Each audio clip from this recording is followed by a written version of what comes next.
2019 সালের 28শে নভেম্বরে ভারতের হায়দ্রাবাদে বসবাসকারী একটি কৃষক তার বাড়ি থেকে বেরিয়ে ক্ষেতের দিকে এগোচ্ছিল। ক্ষেতের দিকে যেতে গেলে তাকে একটি ফ্লাইওভার পেরোতে হতো। ওই ফ্লাইওভারের নিচে দিয়ে কিছুটা এগোতেই সে একটি কালো রঙের বস্তু দেখতে পায়, যেটার কিছুটা অংশ আগুনে পুড়ে ছাইয়ে পরিণত হয়েছিল। বস্তুটির কিছুটা কাছে যেতেই কৃষকটি বুঝতে পারে যে সেটি কোনো বস্তু নয়, একটি মানুষের মৃতদেহ, যেটাকে আগুনে পোড়ানো হয়েছিল ওই ফ্লাইওভারের নিচে। কৃষকটি ওই সমস্ত দৃশ্যে ভয় পেয়ে থানায় ফোন করে এবং সবকিছু খুলে বলে। তারপর একদল পুলিশ এসে তদন্ত করলে এমন একটি ঘৃণাজনক ভয়াবহ ঘটনা সামনে আসে, যেটার কারণে গোটা দেশ ক্ষোভে ফেটে পড়েছিল। সবকিছুই খুলে বলবো, তার আগে আমি সাহিল, আপনারা দেখছেন রহস্যময় দুনিয়ার এপিসোড নাম্বার 15। তো দেরি না করে চলুন শুরু করা যাক আজকের এপিসোড।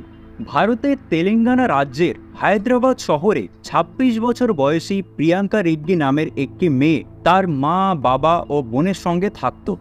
ছোট থেকেই প্রিয়াঙ্কা পড়াশোনায় খুবই ভালো ছিল। পশু পাখিদের প্রতি একটু বেশি টান থাকায় সে পশু পাখিদের ডক্টর হওয়ার সিদ্ধান্ত নেয়। কয়েক বছর মন দিয়ে পড়াশোনা করে পরীক্ষা দিয়ে শেষমেশ প্রিয়াঙ্কা ডক্টর হয়েও যায়। নিজের ক্লিনিক খোলার আগে প্রিয়াঙ্কা শহরের অন্য কোনো ক্লিনিকে কাজ করার সিদ্ধান্ত নেয়, যাতে সে সেখান থেকে অভিজ্ঞতা অর্জন করতে পারে এবং ততদিনে কিছুটা টাকাও আয় করে নিতে পারে।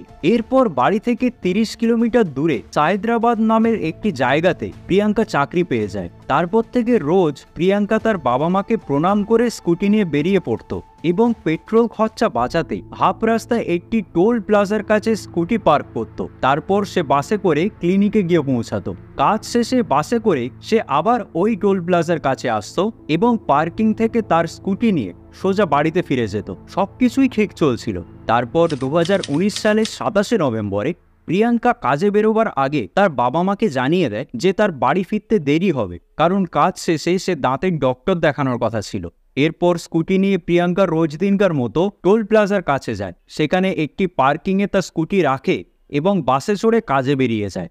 সমস্ত কাজ মিটিয়ে ডক্টর দেখিয়ে রাত 8:15-র দিকে প্রিয়াঙ্কা সায়দ্রাবাদ থেকে বাড়ি ফেরার বাসে ওঠে। তারপর 9টার দিকে টোল প্লাজাতে নেমে পার্কিংয়ের দিকে এগিয়ে যায় তার স্কুটি নিতে। স্কুটির কাছে যেতেই প্রিয়াঙ্কা চিন্তায় পড়ে যায়, কারণ সে দেখে তার স্কুটির টায়ার পাংচার হয়ে গেছিল।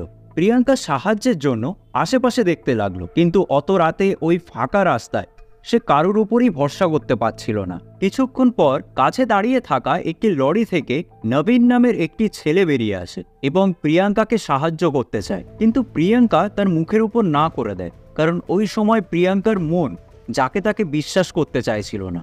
দেখতে দেখতে আধা ঘন্টা পেরিয়ে যায়, কিন্তু তখনও প্রিয়াঙ্কা ওইভাবেই দাঁড়িয়ে থাকে একটি বিশ্বাসযোগ্য সাহায্যের আশায়। এরপর প্রিয়াঙ্কা তার বোনকে ফোন করে এবং সবকিছু খুলে বলে। সবকিছু শোনার পর তার বোন তাকে স্কুটি রেখে বাসে করে ফিরে আসতে বলে, কিন্তু প্রিয়াঙ্কা তার স্কুটি ওইভাবে রেখে আসতে রাজি হচ্ছিল না। কিছুক্ষণ কথা বলার পর প্রিয়াঙ্কার ফোনের চার্জও শেষ হয়ে যায়, যে কারণে সে আরও টেনশনে পড়ে যায়।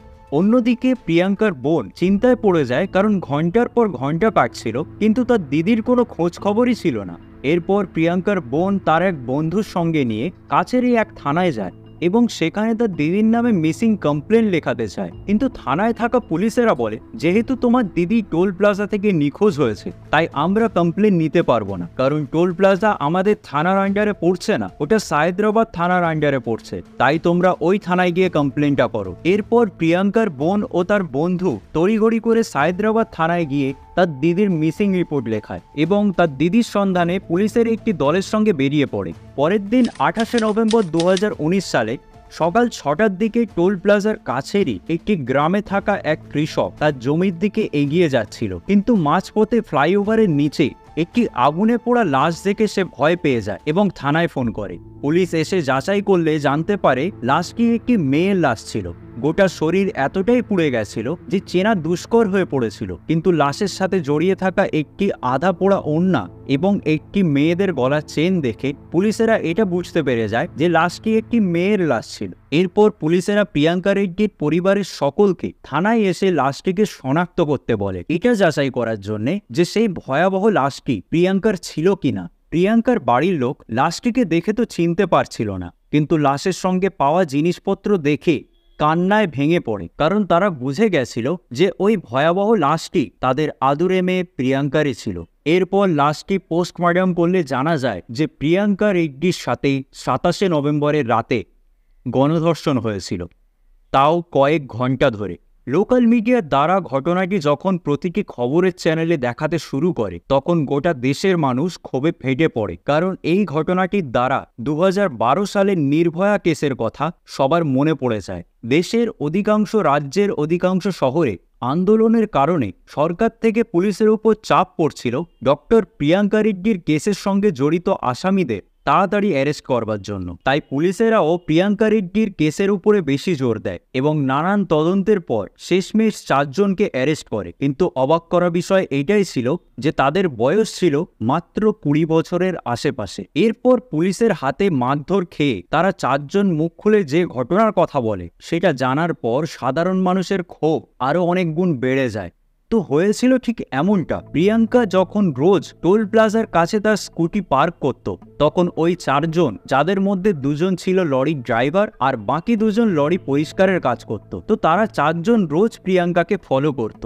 প্রিয়াঙ্কাকে তারা খুব পছন্দ করত, কিন্তু শুধু শারীরিক চাহিদার কারণে। আর যেহেতু প্রিয়াঙ্কাকে পাওয়া তাদের 4 জনের পক্ষে সম্ভব ছিল না, তাই তারা একটি নোংরা ষড়যন্ত্র বানায়। 27শে নভেম্বরের সকালে যখন প্রিয়াঙ্কা টোল প্লাজার কাছে তার স্কুটি রেখে কাজে চলে যায়, তখন তারা 4 জন মিলে প্রিয়াঙ্কার স্কুটির টায়ার লিক করে দেয়। আর রাতে যখন প্রিয়াঙ্কা তার স্কুটি নিয়ে চিন্তায় পড়ে, তখন তারা 4 জনই একে একে প্রিয়াঙ্কার কাছে আসে সাহায্যের আবেদন নিয়ে। বারবার না করা সত্ত্বেও তারা 4 জন হাল ছাড়ে না। তারপর অনেক রাত হয়ে যাওয়ার কারণে প্রিয়াঙ্কা শেষমেশ তাদের 4 জনের মধ্যে একজনের কথায় রাজি হয়ে যায়। এরপর ওই ছেলেটি প্রিয়াঙ্কাকে বলে, আমি তোমার স্কুটি গ্যারেজের দিকে নিয়ে যাচ্ছি, তুমি আমার পেছনে এসো, সামনে কোনো গ্যারেজ থেকে তোমার স্কুটি সারিয়ে দেব। প্রিয়াঙ্কার কোনো ধারণা ছিল না যে সে তাদের বোনা জালের মধ্যে ধীরে ধীরে ফেঁসে যাচ্ছিল। হাঁটতে হাঁটতে কিছুটা ফাঁকা রাস্তায় আসতেই তারা 4 জন মিলে প্রিয়াঙ্কার উপর হামলা করে এবং তারা প্রিয়াঙ্কার হাত মুখ চেপে কাছেরই এক খেতে নিয়ে যায়। এরপর তারা একে একে বারবার প্রিয়াঙ্কা রেড্ডিকে ধর্ষণ করে। প্রিয়াঙ্কা সাহায্যের জন্য চিৎকার করছিল, কিন্তু ওই ফাঁকা জায়গা থেকে তার আওয়াজ বেশি দূর এগোচ্ছিলই না। কয়েক ঘন্টা ধরে এগুলি চলার পর যখন ওই 4 জনের মন ভরে যায়, তখন তারা চিন্তায় পড়ে যায় এটা ভেবে, যদি প্রিয়াঙ্কা পুলিশ কমপ্লেন করে তাহলে তাদের 4 জনের কি হাল হবে। এরপর তারা 4 জন মিলে একটি ভয়াবহ ষড়যন্ত্র বানায় এবং তাদের সেই প্ল্যান অনুযায়ী কাছের এক পেট্রোল পাম্প থেকে তারা পেট্রোল কিনে আনে। তারপর তারা প্রিয়াঙ্কাকে টেনে ওই ফ্লাইওভারের নিচে নিয়ে আসে এবং তাকে জ্যান্ত অবস্থাতেই জ্বালিয়ে দেয়। ভাবতেও শরীর হিম হয়ে যায় যে প্রিয়াঙ্কা রেড্ডি কি কঠিন পরিস্থিতিতে ছিল ওই সময়। কষ্টে চিৎকার করলেও তার কষ্ট বোঝার মতো কেউ ছিল না সেখানে। যাই হোক, পুলিশেরা তাদের 4 জনের স্টেটমেন্ট নেওয়ার পর তাদেরকে ওই ফ্লাইওভারের নিচে নিয়ে যায় কেসের সঙ্গে জড়িত আরও কিছু প্রমাণ জোগাড় করার জন্য। কিন্তু তারা 4 জন সুযোগ বুঝে একটি পুলিশের পিস্তল কেড়ে নেয় এবং পালাবার চেষ্টা করে। ঠিক সেই সময় বাকি পুলিশেরা তাদের 4 জনকে স্পট এনকাউন্টার করে দেয়। দেশে হয়তো এই প্রথমবার এত তাড়াতাড়ি কেউ ন্যায় বিচার পেয়েছিল। তো এটাই ছিল ডক্টর প্রিয়াঙ্কা রেড্ডির ভয়াবহ খুনের ঘটনা। আজকের ভিডিওটি এই পর্যন্তই। অপেক্ষা করবেন পরের এপিসোডের জন্য। ততদিনে ভালো থাকবেন, সুস্থ থাকবেন এবং সর্বদা সতর্ক থাকবেন, কারণ কার মনে আপনাকে নিয়ে কি ষড়যন্ত্র আছে এটা কেউই জানে না। ধন্যবাদ।